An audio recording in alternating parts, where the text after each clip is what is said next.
If you're thinking of the word I think you are, then it's fair to say I don't blame you. There's a lot of niggatry going on here. This show is a series that looks like it was written by members of the KKK, which is somewhat fitting considering Seth MacFarlane is one of the producers. He notably made another show centered around a black dysfunctional family that ended up not doing so well with its intended audience.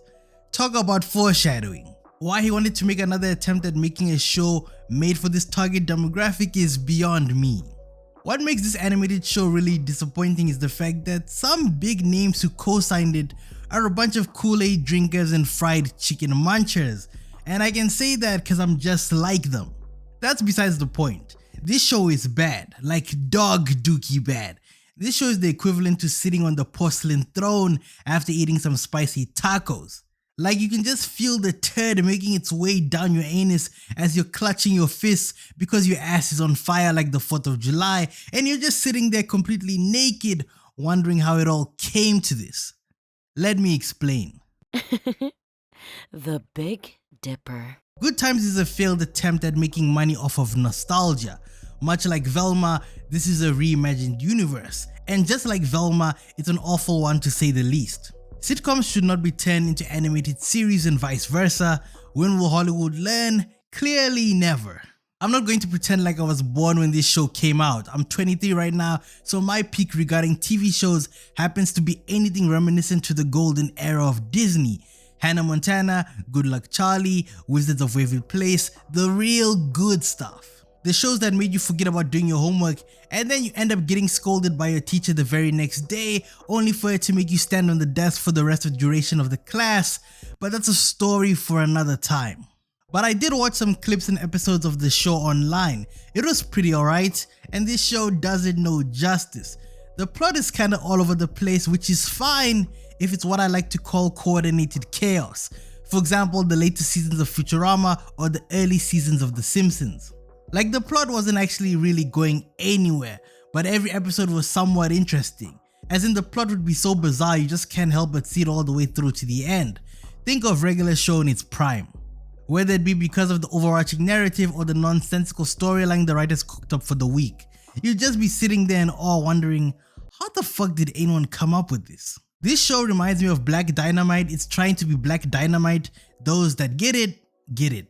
The animation style looks exactly like HBO's Velma. Whether that's a good or bad thing depends on the person watching. Funny enough, the animation style is one of the only things I like about this show. Seems like the entire budget went towards this. And when it comes to the writers, well, I guess you can say they're earning the same salary as a McDonald's employee. Why? Well, because this show was written with one too many stereotypes. I know this is going to sound hypocritical, but some of them were actually kinda funny. They made me chuckle here and there, but after a while it starts to become a one-trick pony. At a certain point you kinda start thinking that it's racially motivated, and when you realize that most of the writers are probably people who say the N-word and defend themselves by saying, I can say it because my best friend is black, you really start to wonder. This show made the deadly mistake of trying to implement pop culture of today, which is already a red flag because it doesn't match the environment and meet the world building standards of the show it's based on. Reimagined universe or not, some things will just seem odd. That's like doing a modern day Flintstones and Barney drives to work in a Tesla X, it'll just throw you off. Velma did the same thing and it didn't work. Velma's mistake was that it was way too meta, plus it became a pop culture mentioning shitfest. Like in the first episode of Velma, they referred to how most shows try to catch the audience attention by introducing baby making in the first episode. And then shortly after we see a bunch of naked schoolgirls showering. Now in this show, we have babies with Cuban links, people referring to OF, it's just trying too hard to keep up with Gen Z, which is interesting since the original show wasn't made for that audience. But you know how Netflix executives are, they do whatever it takes to rake in those dead presidents. The stereotypes are kinda cliche. This show at times feels like King Batch comedy. It's very good at shitting on black people for the sake of a few laughs and giggles. The only thing I do give credit for is the painful reality. When it comes to some of these stereotypes, this show is pretty good at highlighting that.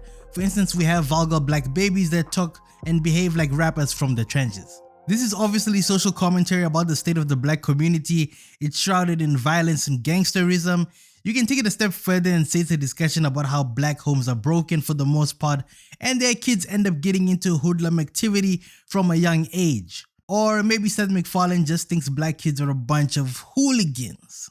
Now let's talk about a 9-letter word. Nostalgia is something most networks and streaming sites are trying to profit off of, but in most cases it ends up biting them in the ass. Even though I know this show is causing outrage, people are going to keep on watching it. The hate will run up the numbers and Netflix is going to definitely give it another season. Mark my words, this show will definitely have at least 2 seasons. Remember how when Big Mouth came out on Netflix and everybody was like, what is this? There's hormone monsters and there's people in middle school talking about puberty and sex. Oh my goodness, this is outrageous. And then that show ended up having like 7 seasons. So I'm pretty sure this show is going to have the exact same fate. My honest review of it, out of 10, I give it a solid 6. But then again, that's just my opinion.